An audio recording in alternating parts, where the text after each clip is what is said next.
The Front Row Back Row podcast is a show where two grad school buddies discuss physical therapy entrepreneurship.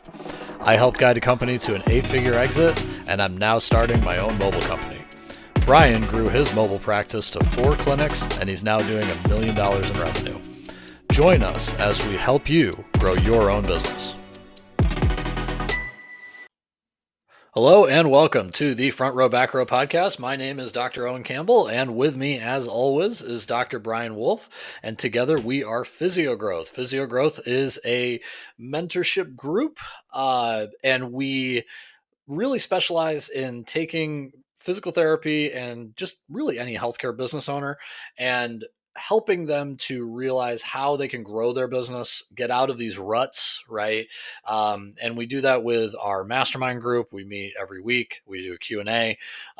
And every week there's a different topic that we kind of discuss. So it's a really great value. Check it out. All the stuff is in the show notes. And today we are going to be talking about a concept we call, I don't know, did we steal it from somebody, called intrapreneurship? So building a company within a company is what I usually call it. Yeah. Shout out to Jimmy McKay dropping that on a podcast I did with him. He said intrapreneurship. I was like, I like that.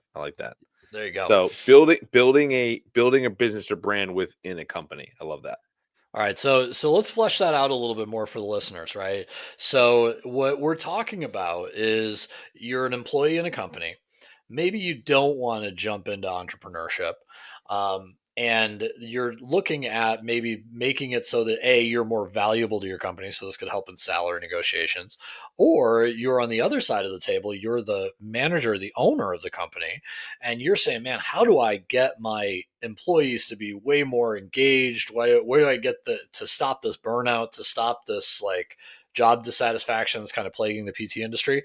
So like, kind of explain to me what the concept of intrapreneurship is and how it can kind of help.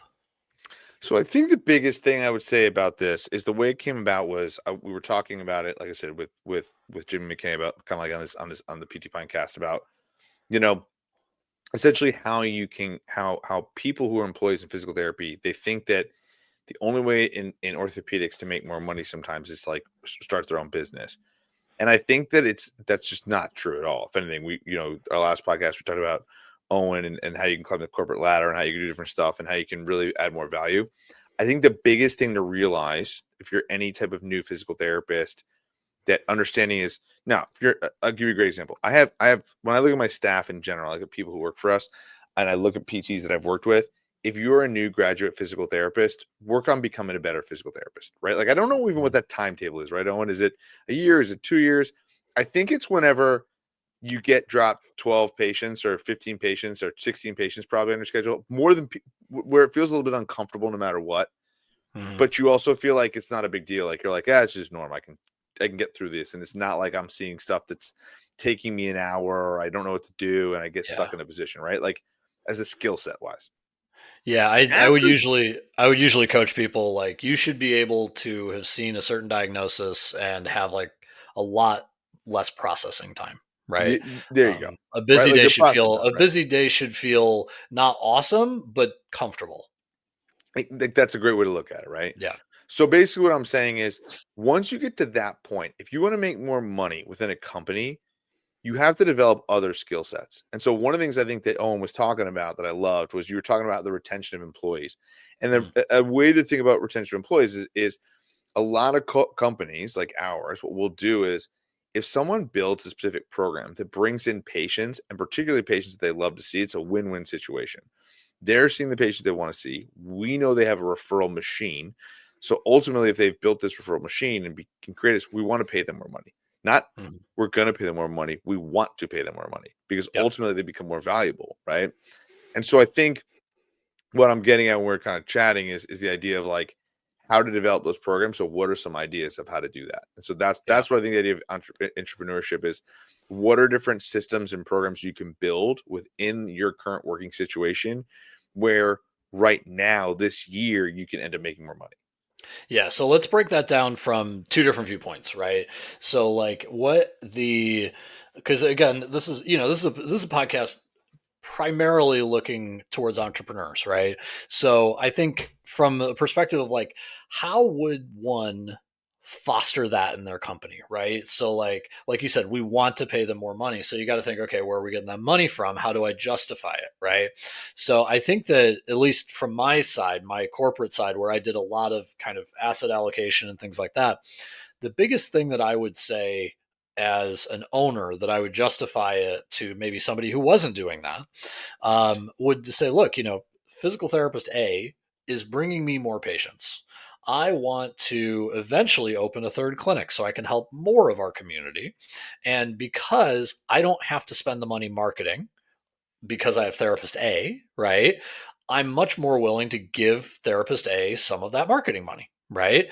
And that's where you can have that conversation if you have multiple employees of like, while I understand being skillful is great, if you can't bring in more people because of that skill, right? Then this is why we're looking to try and supplement this person's income. So I know from like a management perspective, we would usually say that to people of like, look, we get there. You could either do an incentive structure of like referral bonuses, because the people who do that, the therapist A in this example, tend to also be pretty busy and stay busy, right? So that's where your volume based sort of incentive structure comes in. If you don't want to be looking at day to day numbers, right? You don't want to be very like, I need you to see 100 people a day type of sounding thing. Then you could be based on referrals, right? So how many referrals say they came in from your source, right? Yeah. So these are ways that as a manager you can kind of encourage this, but obviously you need the right therapist for it.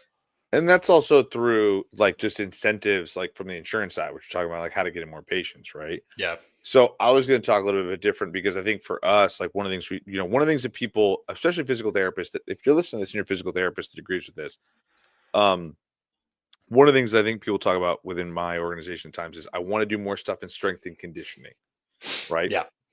But what does that mean, Mhm. right? Number one, if you want to do more stuff in strength and conditioning, consider the fact that strength and conditioning people on the norm generally make less money than physical therapists in Mhm. general, probably by a third, to give you like as a rough Yep. context. Yeah. Yeah. So everybody kind of has an idea. So when you think about this process, right? If you're going to build a strength and conditioning program, you kind of like got to build it through yourself in a unique way. Mhm. So if somebody wants to build it, they got to like, again, like I've had this happen a couple times. Like I want to get more into strength conditioning. I'm like, cool. All right. So how do you want to do that? Well, I don't know. Well, kind of a tricky situation when you don't know Yeah. what the hell to talk about. So it's like, let's start this way. And we got to start that process. Well, I don't know if I love that idea. All right. Well, like come up with, like, give me something. You got to give me something here. Yeah. Give and take. So I think the aspect of one, you can build stuff through strength conditioning, through whether it's personal training, small group training, large group training, whatever. There's lots of different ways to do it. And you can Yep. refer in, you can market within the clinic, you can build referral partners, that kind of thing. All sorts of stuff we've talked about on the podcast. The other aspect of it is you can create workshops where there's like different workshops for doing strength workshops, and Yep. that can attract people too, but you can also charge for those workshops because they're Yeah. driven by a physical therapist. There's value to that, right? For And sure. one thing we would do, just to stop you before you get into workshops, Yep. we would, if somebody created something proprietary, right, and let us use it, we would just pay them a percentage of it, right? Yeah. So I'm thinking of this with, I know with us, we use school as a platform for our mentorship, but imagine, Brian, if somebody came up to you and said, look, I want to spend the next 4 weekends doing videotaping like an online course for, let's say, for me, my niche, golfers, right? And I want to do it, and I think that it could really make us money if we market it, you know, in our local area, plus maybe online if people follow us, right? And you say, sure, fine, whatever. I just, if it works, it works. If it doesn't, it doesn't. That could be something where somebody could really, add value without having to do like a single workshop that could create a product, right? And then you guys have a conversation about like, okay, what percent ownership is this? Because of course you're funding their ability to do it and all that. So that's what we would used to do with like educational programs and things in one of my previous companies. Yeah, man. I mean, when you think about that, like someone asked me this the other day. They're like, "Well, and again, as a physical therapist, that you're paying a salary." I'll give you a great example. Like one of the physical therapists we have wants to do more strength and conditioning stuff, and he goes, "Well, if he does one-on-one training, like, what money can we cut him if he's doing it outside of his physical therapy hours? So out of his 40-hour salary, is motivated dude who's like, I want to do one-on-one training and do small group training. And I was like, we'll pay him a sweet amount of that. Right? Like Yeah. then we were even talking like a 50-50 split, because I was like, that's just money on top of what we're Oh, already wow. paying him, that he's doing Yeah. this extra revenue. Like, it's more money that he's building. So, we had Yeah. talked about kind of like seeing more patients. Like, he's just doing what he wants to do, just in more of a fashion. And Yeah. so obviously, if it takes over and keeps building, we'll just keep building with him on that front, right? And we're Yeah. trying to build fitness stuff all the time because it's just a fun thing. We all believe in it. So we're attracting PTs who believe in that same system and grow with us. So Yeah. I think when it comes to that, it's so important to think about, because he can make a buttload of money only a couple years out of school, in the aspect of just trying to develop this really great program. And we're going to foster that and help him build it, right? Yeah. We're going to give him the referral tools. We're going to put money behind it. Like, that's the aspect for us, is that's, I think, when you think about this idea of intrapreneurship, so many people think, like, especially when you think about cash physical therapy or insurance-based physical therapy and starting your own business, I think that people don't realize, like, I've told the story. I started the business thinking I wanted to spend more time with my family. And I Mhm. also always had this niche for the business side, and I thought it would be fun to do. And I had friends who had business degrees, and I thought it'd be cool to get into it. Then what I realized is very quickly is, if you're going to be a business owner, you're going to work 80 hours a week. It's just the reality of the situation, right? It's just Yeah. how it works.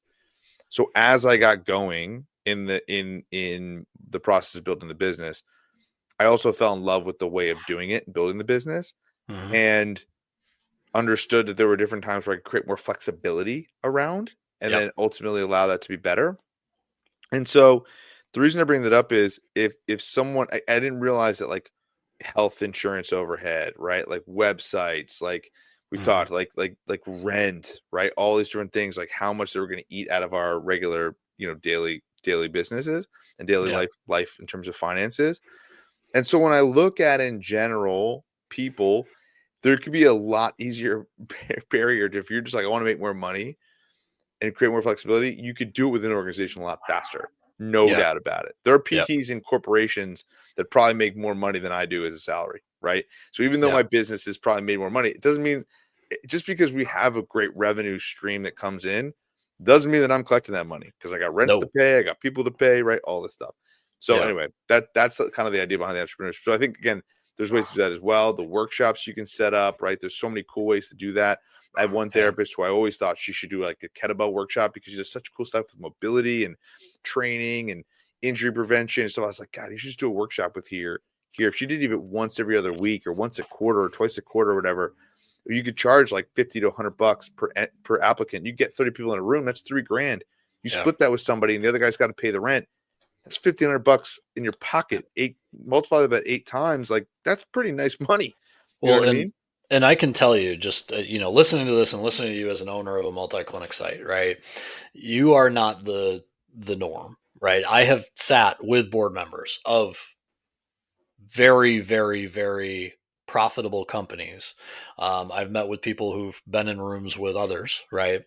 And literally, the conversation is just like, how do I pump more money out of this? Right. And it's, you see more patients, lower salary costs equals more return on investment. Great. Sell it to the next idiot. He carries the bag until it eventually, all blows up in somebody's face, but hopefully Yeah. not ours. Right. Yeah. And the fact that we're looking at this and saying, and this is a tip for anybody who's like interviewing, right? Like, these are the types of things you want to know from the person who you're going to be employed by, is like, do they actually want to do this, right? Because like you said, yeah, I mean, Brian could choose to take home a lot of money, right? And also tell his therapist, screw it, you got to see more people, right? um and he could do that. He could make a good living doing that. But a lot of the things that you have to look at as the owner and as as an employee looking to work for an owner is, where's their head at? Yeah. Yeah. And I think, a question that I would actually love for people to ask me is, what's my path here to make more money? Yeah. Like, where do I start and where Don't do be I afraid go to to get it? answer that. Don't be afraid to ask that question, because if a manager's interviewing you, they're already asking that question. They want Yes. to hear somebody else asking that question. Yeah. I think that's, and maybe I want to start interviewing PTs. I'm going to start asking this question. How do you see the path to you making more money? How does that look? Yeah. right? Because I feel like in my idea, I think the bigger thing is that people, are just skewed by their situation in the moment and don't plan, right? They don't Hmm. plan for that. Like, how do I grow here Yeah. financially, Yep. right? And I don't want it to be financially driven. I don't think a lot of people are financially driven, but I Yeah. do think that it makes a lot more sense, to ultimately keep continuing to grow within an organization. And people, listen, if people think they're not financially motivated and they're like, I didn't get into this to be financially motivated, totally get it, totally respect it. But don't act like you don't want money. Yeah. Don't act Right. like you don't want a salary, right? You may not need $500,000 to be happy. Get it, but Yeah. making $120,000 puts you in a nicer home than 80,000. Just the Yeah. reality of the world. And It makes so, life if you easier can to do the live. Yeah. same thing you love to do every single day for 120 versus 80, awesome. So, like, Yeah. how can you do that on your own? And if you truly love to do what you want to do, you'll put more effort towards getting to that goal, right? Yeah. And I think that's a big piece of that. Yeah. No, I agree. I think the bad apples get the news, right? Like when it's, you're seeing 20 people in a day, or it's everything sucks. But I will tell you, there are good business owners out there who want to see everybody succeed. And I think that if you are one of those business owners, and you see yourself in a long period of this season of business where you're trying to help the profession get better, I think the Physio Growth Mastermind group is going to be a good one for you. For It sure. allows, Sorry, go ahead, Owen. I got you. no, I was You're going to say, it going. allows you to learn the financial side so that you're not constantly worried about that. And it allows you to kind of live that mission. And I think one of the things that we're constantly learning, and one of the things that you just talked about, Owen, is the retention side and how beneficial that is. Hmm. And I think that in my mind, when I see me and Owen doing these podcasts, there's also a lot of stuff that I learn from Owen on, and people learn from. So we're always constantly in these groups, in these school groups, constantly talking about things. And so for me, I would really encourage people, like, if you want validation and how to grow and how to build, jump in our mentorship group, Physio Growth, physio-growth.com. Come check it out. We have an awesome school group. It's $99 a month. It's not expensive. Something easy. You can learn tons of different skills that will help level you up, make more money. So that's one of those things where this group is designed to help PTs at any point of their career to make more money. Yeah, absolutely. All right. Well, we are out, my friend. Have a Cool. good one. You too, bud. See ya. See you.